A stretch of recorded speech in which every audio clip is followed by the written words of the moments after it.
You ready? Yeah. All right, here we go. All right, so hello and good afternoon, everyone. Today is Sunday, July the 15th, 2018, and it is the men's final day at Wimbledon. Yes! All right, so... All right, so look, as always, we're always super excited to be here and to do this show. This is our 48th show. That's almost 50. We thought we would get to 50, but we were able to condense some shows into one instead of two, and we got to 48, as this is our final show from pre-Wimbledon to grass court season to current Wimbledon, and this is the last day. Yes. Great job. Good job, Justin. Great job. Well done. For sure. Anyway, I'm even though there was only one match, I have like 12 pages. 12 pages, okay? And by the way, these are my notes that I took from, or that we took. Well, he writes them, so. For the past about 14 days, and we've done this for a month and a day. So I would have had about double this. So it's a couple hundred pages. So we put in some work, but to reiterate, most of this work that is done here was because of comments that all of you left and got us studying, got us looking into our facts that we assumed that we knew. And we'll get into that as well. So all of this stuff was derived basically from all of you. So great work, everyone. So for me, this is my favorite day of the year.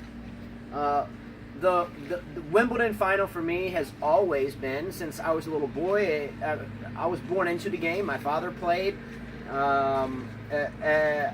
Some of my earliest memories I remember as a child were watching like Becker and Edberg at Wimbledon.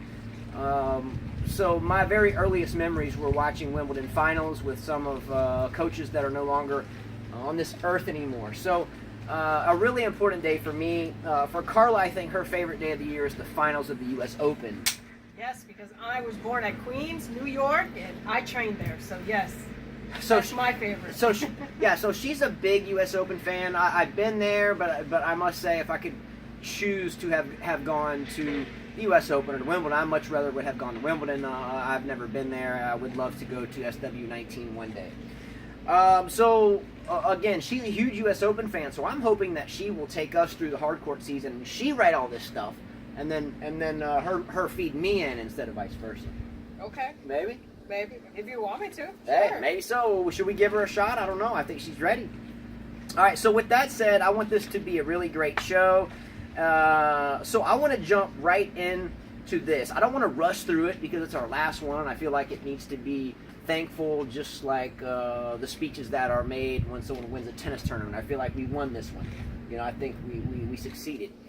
So first and foremost, there's a lot to talk about, believe it or not, with just one match. But first and foremost, for us, Carla and I want to thank every one of you. Definitely. So just a quick flashback on why we even. Oh, and there's a lot of Djokovic fans out there, huh? Yeah, there's a lot. Yeah, there's a lot of Djokovic fans, and she learned this. I'm not going to say brutally yesterday, but no, they were nice. They were kind, and there was no one that was brutal. Yeah, so we're going to get into that. I have all that written in. So Carla's again a big Nadal fan, and we did a show yesterday about the Nadal Djokovic match, and I think because of the comments, it forced her to look more into Djokovic. Not that she didn't know all already about him for many years of watching him, and I mean since he was young, but I think more from a personal side. So we'll get into that as well. We started doing this show, period, because it was just a whim. We spend a lot of time driving in our car for our other responsibilities that we do to have to keep our 5 kids eating. And usually what we listen to is sports radio. Sports radio. We it's not that we're huge baseball fans, or I mean, I'm a 49ers fan. I guess I like football somewhat. I love to play it and throw it. It's like a tennis serve. Still want a football. But we listen to sports radio. The flavor of it, the commentators, the competition, that's just us. We compete, right? I mean, yes, we're very competitive. Yeah, we compete daily at something, if not multiple things within the same day. So for a while, for the better part of a decade, we would listen to it in the car I'll name a few: football, baseball, basketball, poker, bowling, soccer, hockey, track and field, but never got tennis. Never Basketball? got tennis. Yeah, I said that. Okay. I think we may have even gotten. I even heard golf. Yeah, I'm not golf. into golf at all. Golf updates and like course updates, but never tennis. So finally, after many years of just saying, "Gosh, why don't we get any tennis results? Why don't we get Man, any?" they even had archery. Yeah, archery. We heard archery. Not that there's anything wrong with that. Again, that's kind of that trophy position if you're shooting in the air, right? It's kind of like a serve, Some per se. people might disagree with Archery, you. yeah, some people might disagree with that. Trophy position, that's another video for another day. I think it's important as a beginner to at least understand that you have to get there. Anyway, another story for another day.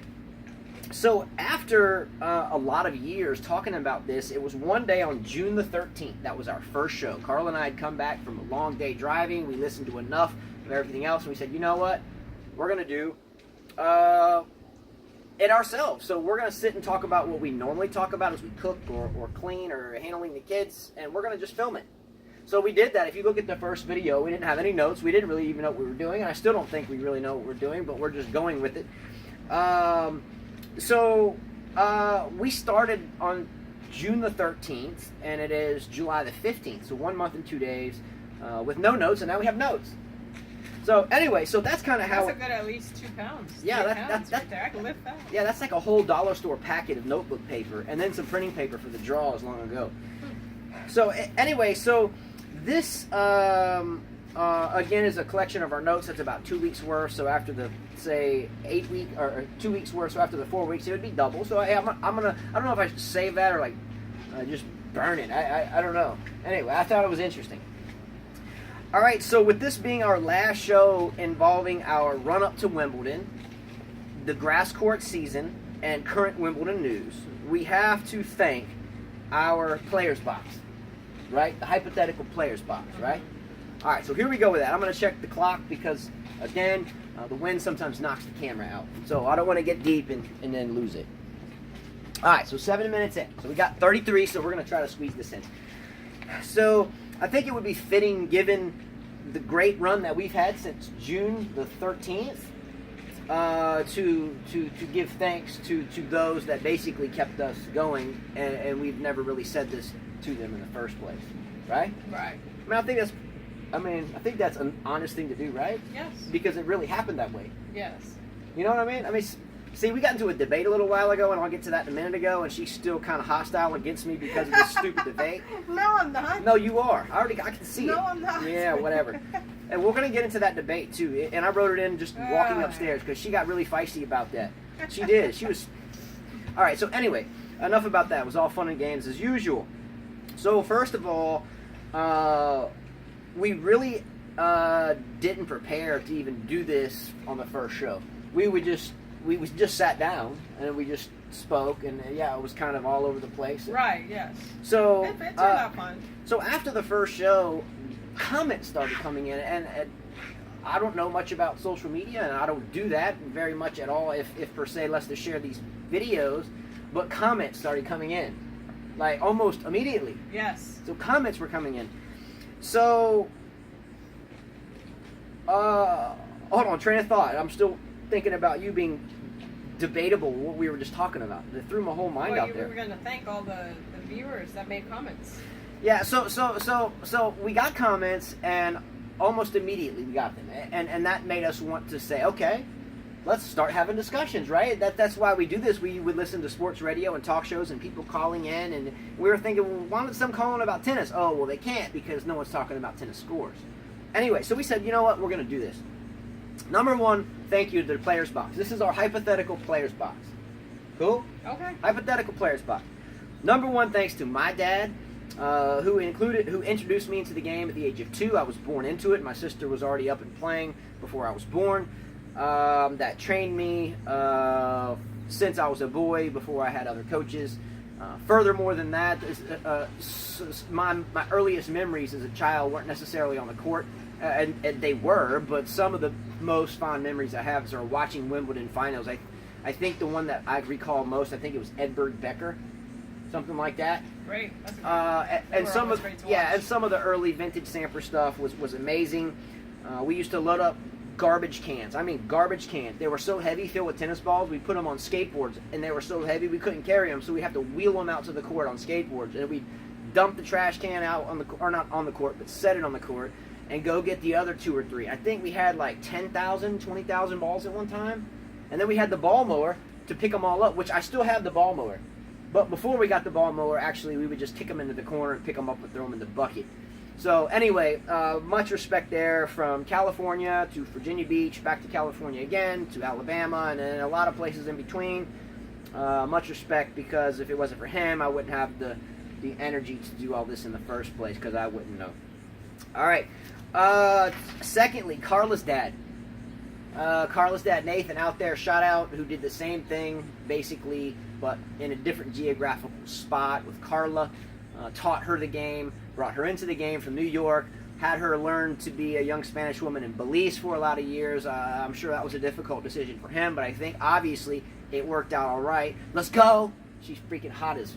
Well, I learned the game a lot later in life. I was almost 11 when I started. Yeah, I think you're hungrier to be good at something when you like sleep and there's like tarantulas walking all over the floor, and you got bare feet in a. Well, no, I didn't know about tennis then, but well, either way, I actually was inspired to play tennis by watching a little girl. She was very good, and I said I could beat her.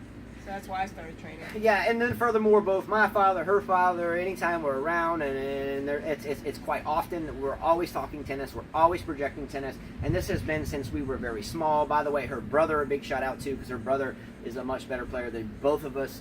And I try to think at least we can play the game a little bit, right? Yeah, and we can. And he's like better, so he laughs at me. Yeah, I think I'm pretty good for a girl. Yeah, like he approached, she'll yeah. approach the net though, and because he's a brother, we were playing doubles one day, and she came into the net, like, so there was, both players at the net. That was my dad, and so we were playing together. Her brother sets up and just cranks a forehand, and he didn't even try to pass. He didn't even try to lob. He just went right for her thigh, and it went and destroyed her thigh. The comical part is she laughed about it, but the next day she had a perfectly round bruise right in the middle of her thigh. Man, I mean, that was a missile, and it connected. Yes, he can hit missiles. All right, so third shout out. I'm checking the camera again. I'm sorry, I have to do it. Don't shoot me. All right, 12 minutes, so we're doing good. So third shout out to Aru Fallen. Again, we know who Aru Fallen is. And I've said this before, great coach, great comments. He always gives you the other side of the story. As Carla said, that he has kept her practicing her Spanish, which obviously she's fluent and writes it, but because I'm always around and I'm not great, then she always looks for an opportunity to practice her Spanish, sure. and Aru Fallen has done that. Yes, thank you. I appreciate it, because I don't have anyone to practice around here with. No one here speaks Spanish. Yeah, and again, when I read his comments or she reads his comments, we do tend to say, hey, this is probably something worth dissecting into, as all of your comments are. But when he gives it to you, it's coming from a really long tenure at the highest level of coaching in the game. And again, I'll leave it at that. He's a high level coach, and we'll leave it at that. So thank you very much, Aru Fallen. If there's any home matches for your team, please let us know, and we would love to come. Okay, that's feasible for us to get to. Number 4, Rajesh Kumar. He has been a solid viewer with some really good comments up until today. Thank you, Rajesh, for being a fan of Djokovic and sticking with him from start to finish and for many years before. As well, you always kept my wife on edge, as she was a consummate Nadal fan, you being more on the Djokovic side, so she would always stay on edge to try to one-up you, honestly. She was always trying to one-up you, but you got it. So Rash, you were influential in this deal. I mean, we're all entitled to love different tennis players. Not everyone loved McEnroe. Some people did. Some people love Connor. So we're all entitled to love a different player. There's nothing wrong with that. Nothing wrong with that. So furthermore, for his spot-on predictions and comments from the very get-go, I think it was about a weekend. He was like, I see Anderson and I see Djokovic, and then Djokovic winning. He called it out of our entire fantasy group. None of us had that. He had it a weekend and got it. So great job there, and as always was very professional in any type. I know her being the Nadal fan and Djokovic here. They're sometimes everybody was professional. Everybody's very professional. No one did like you see most of these blogs. People are just putting each other down and start cursing. These guys were professional. Nobody got mean about it. They just came out with their facts. Yeah. So that's a good thing. Yeah. So the reason why I'm thanking the Players Box is because these individuals mentioned it. Came out with some real hardcore in your face stuff, but it was all relayed, I think, in the absolute gentleman way. Yes, obviously, there's some very intelligent people. They wrote well, performed well. There was never anything bad at all. I give it, and I got more to go. So great job. Your professionalism, Rajesh, is commendable for sure. Vlad's Music Box next on.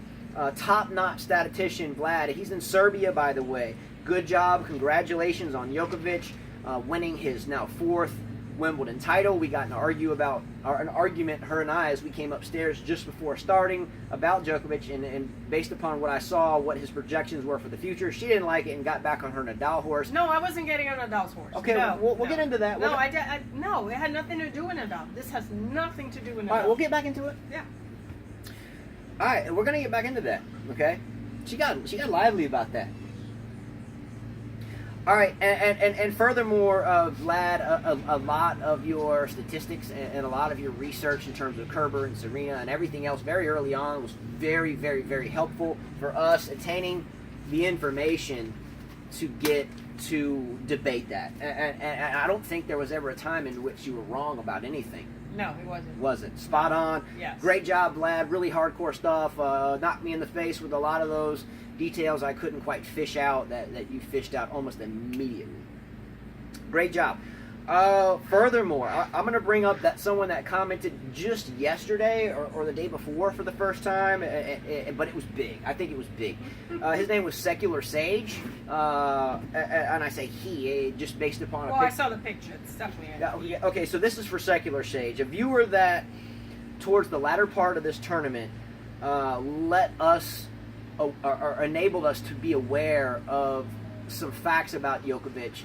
We gave him a little bit of a hard time, her especially, about Djokovic being not humble, and she and I went insofar as looking back to say 2006 to 2009. Well, there was another person too. It wasn't just him. Well, yeah. And I'm gonna get into. I agree. So he gave us some really quite remarkable facts about Djokovic, and I think it lightened up Carla's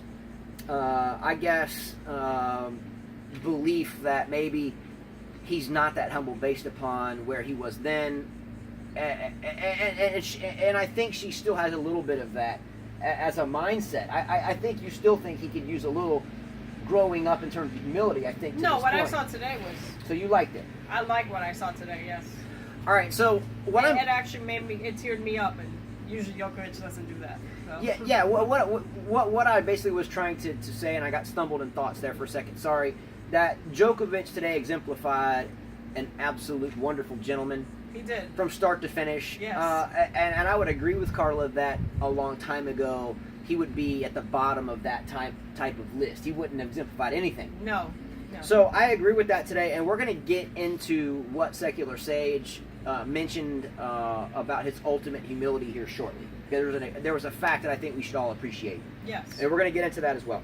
Steve Clevenger, by the way, he has followed a lot of my weather videos. I do weather videos outside when there's a storm and other random stuff, and he follows those. And at times I would get so enthralled into writing all of this, I would forget about that. So he would always say, hey, I love your tennis videos. I don't know anything about it, but now I do, and it's fun to watch. But hey, don't forget about the weather. So he would always bring me back, kind of snap me back into reality, right? So thank you, Steve, for that. Ife Kona, okay? Can't forget about Ife Kona. He was always another who got Carla to ease up on Djokovic a little bit as this tournament progressed. Okay, how do I have this written? Okay, and listen. Okay, so he forced her to kind of back. Oh no, he asked. I know what it was. He asked. How do I know about how many followers he has? Yes. See? It's hot. Don't blame me. Long day. It's been exciting. So, Kona asked Carla how she knew that Federer or Nadal had more fans than Djokovic. And he asked a good question. How do you back that up? How can you even say that? And I agree, because if we're having a professional discussion and we're throwing out something like, definitively, this guy has more fans, how do we know that? How do we know that? I agreed with him when he put the message, no offense to you. I agreed with Ife Kona. I was like, how can you even say that? So, her variables, and I'm going to let her tell you how she found these variables. I'm going to tell you before that I don't necessarily agree with her variables, because she has social media as a way to guide how many fans one has versus the other by how many, I guess, followers they have. So for me, I don't do a lot of that stuff. So how can you say that everyone is not a fan based upon something that you can choose or not choose to do? I would have to, I guess, question a group of people or a population of people and get a sample of their results as what it is. There's a statistics site. So they do the statistics. Okay, well, let it roll. Not for just tennis athletes. For every athlete in the world. I mean, the biggest athlete is the soccer player Ronaldo. Ronaldo? He's the biggest one. The biggest on Instagram, on Twitter. And we shouldn't base it on that. The only reason I said he had more fans was because I looked at that statistics site, which I sent to you, and it basically, Nadal had like 14.4 million followers, where Djokovic had 8 point something. And Federer was like right behind him, 14.12. And that's what I went based on. He had more followers, more fans, and I read a lot of the Tennis Channel blogs, and a lot more people like Nadal than Djokovic. They don't like him because they think he's arrogant. But after reading what they said, you know, I have to kind of pull back and say, okay, well, maybe he's not arrogant now as he used to be. He used to be arrogant. You guys have to agree with me. He had some pretty bad antics on the tennis court before, you know. He changed, okay, he changed, so I shouldn't bring the past. You know, a lot of them say I shouldn't bring the past. True. What I saw today was a humble tennis player, someone that we should admire. Maybe because he's been through a lot these past 15 months with an injury, maybe he's learned how to appreciate tennis and be more of a, you know, a nice guy. All right, so... I mean, I don't want to bash the guy. I can't bash him after what I saw today. I just can't. I saw his little son, and you know, it teared me up that he was thankful, you know, to the crowd, and it looked like, you know, it was like a sigh of relief that now he won a slam, and now he knows where he's at, and won a slam. He's won. Well, I mean, everyone counted him out after the injury I'm talking about. I mean, when he finished the French Open, no one thought he was going to play Wimbledon. You know, they're like, where does Djokovic go from now? Where does he go? Okay, so and he just proved us wrong. So what I guess she is telling me and telling us is that because Djokovic only has 7 million followers on social media platforms, and we shouldn't base on that. Okay, I guess. okay, I'll let you finish. Yeah. Now let me tell you why I don't like it. Is that cool? Can I tell you why I think it's suspect? First of all and foremost, Djokovic has 7 million followers. Okay, well, big deal. I have 111. That's pretty whack on my end. I don't think I'm whack or people don't favor me. They just don't know me that well. Or the population in which I come from doesn't know anything about what I'm doing, and maybe they don't have the networks to get it out, and maybe people don't care. Here, let me make this simpler. You're telling me because Federer and Nadal have 14 million followers each, and he only has 7, that more people like him. That's what you're telling me, right? And I agree. That's a variable. Well, and I read the You're asking me. I'm just saying. But that's the facts that you brought to the table. Well, I looked at that statistics site. That site. The only reason why I say it would be a weak hypothesis is this. Okay, everybody oohs and ahs over Nadal and how hot he is and everything else. Hence, he's going to get I don't think he's hot, but okay. So he's going to get. Yeah, you just. Maybe I'm okay. Anyway. I'm almost 39. Right, he's a kid. Let me debate this. See, she has a problem. This is when we get competitive, like the debate we had at the end, and then you're going to slow down the time. Let me finish. But before you let me finish. Stop. See, come on, stop. Wait. Shit. Wait, there's another thing I have to say, and what else? Oh, can I finish my thought? Sure. I kept my mouth shut the whole time. Well, I forgot to mention one thing. Okay, we'll mention it. The other thing is, is that Rafael Nadal and Roger are more marketable than Djokovic. Okay, so they're more marketable. Okay, all right. So thank you. They wear the better brands. They sell the equipment a lot better than Djokovic. And that's the other thing I based Can I talk now? Okay. Because you just basically said what I was going to say. That's what the All other. right, Nadal's hotter. He's got more muscles. He's got the whole deal. But he's Spanish, baby. Please, dear Lord, can I please finish my thought? Because we're going to run out of time. Okay, go ahead. I gave you your time. Okay. Let me have mine. So first of all, your media followers are paid to have ads, and the more money they have, and da-da-da. All I'm saying is you cannot tell me that both Federer and Nadal don't have way more marketing money pouring into their publicists that do these sites for them, which, by the way, are obviously not their own people in the first place that do them. You could be right, yes. Okay, could be. I know I'm right. Okay. So furthermore, how can you justify that more people in the game of tennis favor those two when most of the fans on these hypothetical social media accounts are probably just looking at Nadal's muscles, number one. Number two, Federer's new shoes or his watch. Well, whatever it may be. And I'm not saying Djokovic doesn't have that. All I'm telling you is for the past 2 years that Djokovic has been hurt. He's been through some personal issues. He's been grumpy before that. I understand that. But if you want to talk about here and now. I'm not talking about here and now. I'm talking about how it's been for many years. I'm not talking about here and now. Perhaps Djokovic will pick up a lot more fans now after this. I don't personally think it's in any athlete at this level of any sport to be terribly worried about what social... I don't think they care anyway. Look, no. So if they don't care, then how is your social media followers variable? I'm not just talking about How is that social media. applicable to this? I was just going by statistic. Again, you asked me how I got this number. That's how I got it. Okay. And here's the other thing. You can hear it in commentators' voice who they prefer in tennis. You can hear them cheer more for Federer and Nadal. I mean, Djokovic is a great tennis player. Obviously, with 13 Grand Slams says a lot. Agree. Sampras, one of my favorites, has 14. He's about to tie him. I can't say anything bad about Djokovic. I got it. He was bad before. He was a bad boy before, but he's changing. So, yes, he is becoming humble. Okay.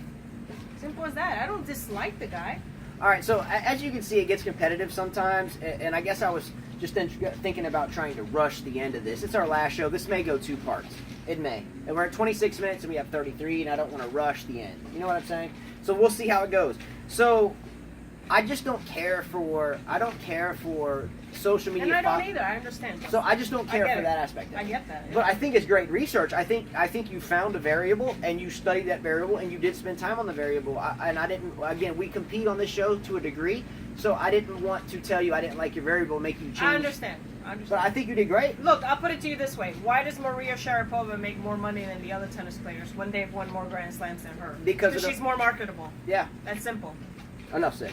All right, so comment on that one. Again, I'm not knocking the variable, but I don't think we can honestly say that more people in the world of tennis favor. Hey, look, he got another fan today. From him winning today, what I saw today, I'm a fan. All right, next one, Wainam Chia was someone that mentioned for the first time yesterday. He was a Nadal fan.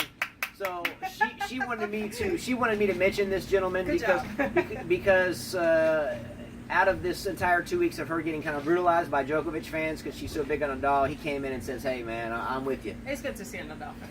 I haven't heard from a Vivek Vincontraman in a while. In about a week, I didn't hear much from him. Believe me, I'm with you on that Dimitrov pick. I would have done it, and I would do it again. Now that Wawrinka's healthy, I probably wouldn't do it. But given the same situation and time and where Wawrinka was, I still would have done it again. Hope to hear from you soon, but you put me on at the very beginning a lot of thoughts about Wawrinka, a lot of thoughts about Dimitrov and what their futures are. So thank you for that. That got my mind going a lot. Furzy09 from the very beginning had a lot of great player selections. Didn't comment much, but gave the projections of players. Great fantasy team player, great tennis enthusiast, and a lot of great comments. So thank you very much for that. There's obviously many more thank yous. There's a lot of viewers out there that don't say anything, and that's fine, but thank all of you, because the only thing that I use statistically to determine whether I'm going to do another show is by looking at how many people view it. If it was still at 2, and I think within the first week or so it was very low, and I was almost like, why are we even doing this? Why don't we just keep talking tennis? But after the comments started coming, and after the views started jumping, then I was like, all right, well, let's do it. So that's kind of how if I'm on the court looking at unforced errors, I'm looking at views and whether or not with 5 kids it's in my best interest to waste the time or to not waste the time. And because of you guys, we do this. So thank you, all of you.